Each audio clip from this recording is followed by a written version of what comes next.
ನಮಸ್ಕಾರ info with Swati ಚಾನಲ್ಗೆ ಸ್ವಾಗತ.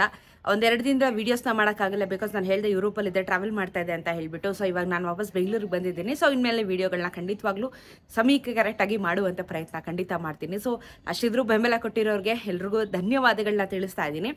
ಇವಾಗ ಬಹಳ ಬೆಳವಣಿಗೆಗಳು ಆಗಿದ್ದಾವೆ, ಬಹಳ ವಿಚಾರಗಳು ಇವಾಗ ಕಿವಿಗೆ ಬೀಳ್ತಾ ಇದ್ದಾವೆ. ಸೊ ಈಗ ಗೃಹಲಕ್ಷ್ಮಿಯ ವಿಚಾರವಾಗಿ ಒಂದು ಅಪ್ಡೇಟ್ ಕೂಡ ಬಂದಿರುವಂಥದ್ದು. ಏನೋ ಗೃಹಲಕ್ಷ್ಮಿ ಹಣ ಕ್ಯಾನ್ಸಲ್ ಆಗ್ತಾ ಇದೆಯಂತೆ, ಇನ್ನು ಮುಂದೆ ಕೊಡೋದಿಲ್ಲ ಅಂತ ಹೇಳ್ಬಿಟ್ಟು DK ಶಿವಕುಮಾರ್ ಅವರೇನೆ ಇದ್ರ ಬಗ್ಗೆ ಒಂದು ಸ್ಟೇಟ್ಮೆಂಟ್ನ ಉದಾಸೀನವಾಗಿ ಕೊಟ್ಟಿದ್ದಾರೆ.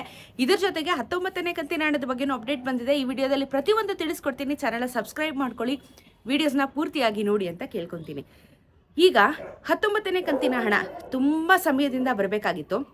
ಈಗ ಆಲ್ರೆಡಿ ತುಂಬ ಜನಕ್ಕೆ ಹಣ ತಲುಪಿದೆ ಅಂತ ಹೇಳಿ ಒಂದಷ್ಟು ಜನ ನಮಗೆ ಕಮೆಂಟಲ್ಲಿ ತಿಳಿಸ್ತಾ ಇದ್ದೀರಾ. ಸೊ 19ನೇ ಕಂತಿನ ಹಣ ಜೊತೆಗೆ 20ನೇ ಕಂತಿನ ಹಣ ಸಮೇತ ತುಂಬ ಜನ ಮಹಿಳೆಯರ ಖಾತೆಗೆ ಅಮೌಂಟು ಕ್ರೆಡಿಟ್ ಆಗಿದೆಯಂತೆ. ದಯವಿಟ್ಟು ಯಾವ ಜಿಲ್ಲೆಯವ್ರಿಗೆ ಕ್ರೆಡಿಟ್ ಆಗಿದೆ, ಬಂದಿದೆ, ಯಾವತ್ತೂ ಬಂದಿದೆ ಅಂತ ಹೇಳಿ ಕಮೆಂಟಲ್ಲಿ ತಿಳಿಸೋದನ್ನ ಮರಿಬೇಡಿ. ಯಾಕಂದರೆ ನಿಮಗೆ ಬಂದಿದೆ, ಕನ್ಫರ್ಮೇಷನ್ ಆಗಿದೆ ಅಂತ ಅಂದರೆ ನಿಮ್ಮ ಜಿಲ್ಲೆಯವರು ದಯವಿಟ್ಟು ಕಮೆಂಟಲ್ಲಿ ತಿಳಿಸಿದ್ರೆ ಬೇರೆ ಜಿಲ್ಲೆಯವ್ರಿಗೂ ಅದು ಹೆಲ್ಪ್ ಆಗುತ್ತೆ.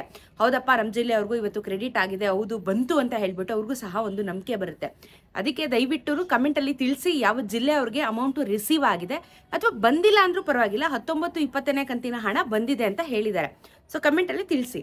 ಇದ್ರ ಜೊತೆಗೆ DK ಶಿವಕುಮಾರ್ ಅವರು ಒಂದು ಉದಾಸೀನವಾಗಿರುವಂಥ ಮಾತನ್ನ ಹೇಳಿದ್ದಾರೆ. ಈಗ ನ್ಯೂಸ್ಗಳನ್ನೆಲ್ಲ ನೀವು ಫಾಲೋ ಮಾಡ್ತಾ ಇದ್ರೆ ಅಥವಾ ಆರ್ಟಿಕಲ್ಸ್ ನಾವು ಓದ್ತಾ ಇದ್ರೆ ಯಾವ ರೀತಿ ಸ್ಟೇಟ್ಮೆಂಟ್ ಕೊಟ್ಟಿದ್ದಾರೆ ಅಂದರೆ, ಇವಾಗ ಏನು ಮನೆ ಕನ್ಸ್ಟ್ರಕ್ಷನ್ ಮಾಡ್ತಾ ಇರ್ತಾರೆ, ಮನೆ ಕನ್ಸ್ಟ್ರಕ್ಷನ್ ಮಾಡ್ತಾ ಇರೋರಿಗೆ ಒಂದೇ ಸತಿಗೆ ಪೇಮೆಂಟ್ ಕೊಡಲ್ಲ. ಮನೆಯೆಲ್ಲ ಕನ್ಸ್ಟ್ರಕ್ಷನ್ ಆದಮೇಲೆ ಒಂದೇ ಸತಿ ಸೆಟಲ್ಮೆಂಟ್ ಮಾಡ್ತಾರೆ ಯಾರಿಗೆ, ಬಿಲ್ಡಿಂಗ್ ಕನ್ಸ್ಟ್ರಕ್ಷನ್ ಮಾಡೋರಿಗೆ. ಅದಕ್ಕೆ ಅವ್ರು ಏನು ಹೇಳಿದ್ದಾರೆ, ನಾವು ಈ ಥರ ಮನೆ ಕನ್ಸ್ಟ್ರಕ್ಷನ್ ಮಾಡೋರಿಗೆ ನಾವು ತಿಂಗಳ ಅಮೌಂಟ್ ಕೊಡ್ತೀವಿ ಅಂತ ಹೇಳಿದ್ವಿ, ಒಂದೇ ಸತಿ ಕೊಡ್ತೀವಲ್ವಾ, ನೀವೇನಕ್ಕೆ ನಾವು ತಿಂಗಳ 2-2 ಸಾವಿರ ಗ್ಯಾರಂಟಿ ಕೊಡ್ತೀವಿ ಅಂತ ಹೇಳಿ ನಮ್ಮ ಮೇಲೆ ನಂಬಿಕೆ ಇಟ್ಕೊಂಡಿದ್ದೀರಾ, ನಾವು ತಿಂಗಳ ಕೊಡ್ತೀವಿ ಅಂತ ನಿಮಗೆ ಹೇಳೇ ಇಲ್ವಲ್ಲ ಅಂತ ಹೇಳುವಂಥ ಒಂದು ಸ್ಟೇಟ್ಮೆಂಟ್ನ DK ಅವರು ಕೊಟ್ಟಿದ್ದಾರೆ. ಇದು ಯಾವ ಮಟ್ಟಕ್ಕೆ ಸರಿ ಅಂತ ಹೇಳಿ ನಮ್ಮೆಲ್ಲರ ಪ್ರಶ್ನೆ. ತಿಂಗಳ 2,000 ರೂಪಾಯಿ ಕೊಡ್ತೀವಿ ಅಂತ ತಾನೆ 5 ಗ್ಯಾರಂಟಿ ಯೋಜನೆನ ಇವ್ರು ಮಾಡಿದ್ದು. ಇವಾಗ ನಾವ್ಯಾವಾಗ ಹೇಳಿದ್ವಿ 2,000 ಸಾವಿರ ರೂಪಾಯಿನ ತಿಂಗಳ ಕೊಡ್ತೀವಿ ಅಲ್ವಾ ಅಂತ ಹೇಳ್ಬಿಟ್ಟು ಕತೆನೇ ನಮಗೆ ತಿರುಗಿಸ್ತಾ ಇದ್ದಾರೆ. ದಿಸ್ ಇಸ್ ನಾಟ್ ರೈಟ್ ಅಂತ ಅನ್ಸುತ್ತೆ.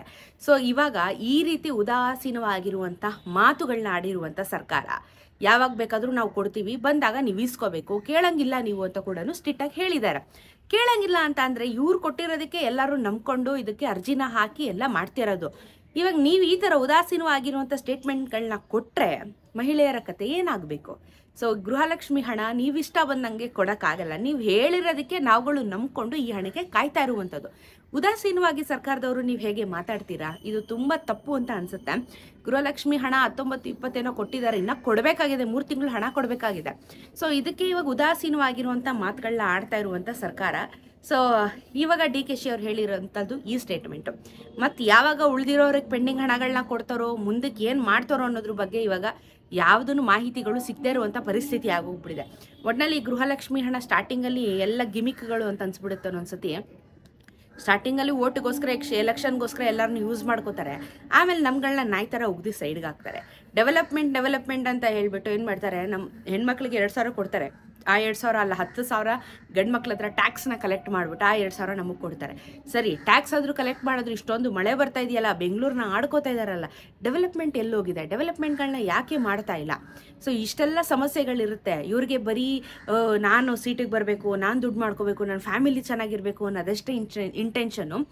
ಸಮಾಜದಲ್ಲಿ ಏನಾಗ್ತಾ ಇದೆ, ಸಮಾಜಕ್ಕೆ ಏನು ಬೇಕಾಗಿದೆ, ಟೆಕ್ನಾಲಜಿ ವ್ಯವಸ್ಥೆಗಳು ಏನು ಬೇಕಾಗಿದೆ ಅನ್ನೋದು ನಮ್ಮ ಸರ್ಕಾರಕ್ಕೆ ತಲೆಗೆ ಹೋಗ್ತಾ ಇಲ್ಲ ಅಂತ ಕಾಣಿಸ್ತಾ ಇರೋದಲ್ಲ, ಎಲ್ಲರೂ ಆಡ್ಕೊಳ್ಳುವಂಥ ಪರಿಸ್ಥಿತಿಯನ್ನು ಇವರೇ ಮಾಡ್ಕೊಂಬಿಟ್ಟಿದ್ದಾರೆ. ಸೊ ಎಂತ ಮಾಡೋದು ಗೊತ್ತಿಲ್ಲ. ಸೊ ಇವಾಗ ಈ ಉದಾಸೀನ ಮಾತು ಬಗ್ಗೆ ನಿಮ್ಮ ಅಭಿಪ್ರಾಯ ಏನು ಅನ್ನೋದನ್ನು ಕಮೆಂಟಲ್ಲಿ ತಿಳಿಸೋದನ್ನ ಮರಿಬೇಡಿ.